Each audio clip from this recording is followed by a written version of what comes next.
Grabe ang bakbakan, hindi makapaniwala ang mga fans sa naging ending ng laban sa pagitan ng Terra Firma Jeep at Converge Fiber Xers. Halimaw mode si Mubashir Ali na humataw ng 50 points para bitbitin ang Jeep sa panalo. Kung hindi mo napanood to, siguradong manghihinayang ka. Parehong galing sa panalo pero Terra Firma Jeep ang nanaig sa uli. Pero bago tayo magsimula, huwag kalimutan mag-follow sa ating Facebook page at huwag kalimutan mag-subscribe sa ating YouTube channel. Bakbakan agad ang bumungad sa unang kanto. Welcome committee agad si Balti kay Jiu Chu pero palag agad ang rookie. Sayang lang at tila nabitin ang aksyon bago matapos ang period dahil sa di kompletong lineup. Umuulan ng 3 sa loob ng court matapos ang wing 3-pointer na JGDL. Sumagot agad ang 3-point king na si Ahan Misi. Hindi rin nagpuli ang duo ni na JGDL at Kyler Kelly para sa isang mapanirang alley-oop dunk. Pero itong si Ahan Misi walang kaba. Tinaniman ulit ng 3 si Kelly sa uling 2 minuto. Dambuhala ang laro ni Mubashir Ali kontra kay Balti. Sabay libreng 3 para kay Paulo Hernandez. Wala man si Davis, pumasok naman ang pamatay na si Mikey Williams para itala ang unang basket sa score na 25-24. Abante ang Fiber Xers. Mas uminit ang aksyon sa second quarter sa pagitan ng Fiber Xers at Terra Firma. Bumidal si Kyler Kelly nang malabuselis ang datingan matapos kumana ng matinding left-handed dunk sa transition. Hindi nagpaawat si Mubashir Ali at agad bumawi ng 3 mula sa top of the key. Pero sadyang halimaw si Kelly, isang lumilipad na putback dunk na may kasama pang foul ang kanyang isinagot. Sa uling 2 minuto, uminit din ang mga kamay ni Juan Gomez Deliano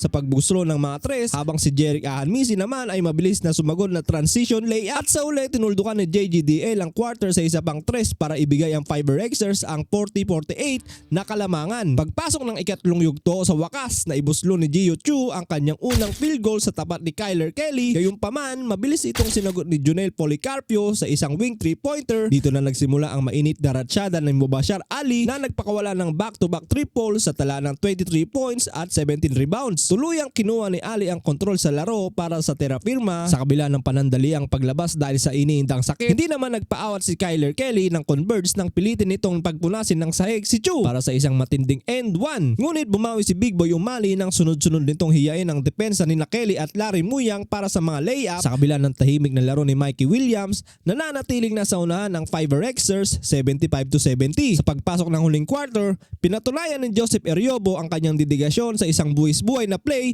na nagbigay sa Jeep ng 6-2 run. Bagamat sumagot si Alex Stockton ng isang floater, hindi nagpaawat ang import ng Converge na si Mubashir Ali na nagpakitang gilas sa labas. Sa huling bahagi ng laro, nagpalitan ng crucial na punto sina Kyler Kelly at umiskor ng isang posterized dunk at si Ali na umabot ng 42 points at sa huling 30 segundo nakuha ng Converge ang abante 99-98 mula sa end 1 ni Archie Concepcion. Nagkaroon pa ng pagkakataon si Jiu Chu para sa Jeep ngunit hindi pinalad sa 2 tira. Sa huling 17 segundo naibuslo ni Ali ang pampatablang puntos 100 all. Dahil sa mintis ng huling tira ni Baltasar, dinala ang laro sa overtime. Walang hinto ang ratsyada ng Terra Firma matapos ang dikit na laban na nalasa ang Jeep sa overtime period. Nagsimula ang apoy sa 3 ni Jerick Ahan Misi, ngunit ang tunay na bida ay si Mubashir Ali na hindi naawar sa pagpuntos mula sa 48 na puntos. Tinapos ni Ali ang laro sa eksaktong 50 para ilubog ang Fiber Xers. May 2-0 record na ang Jeep. Tunay na rumagasa ngayong conference.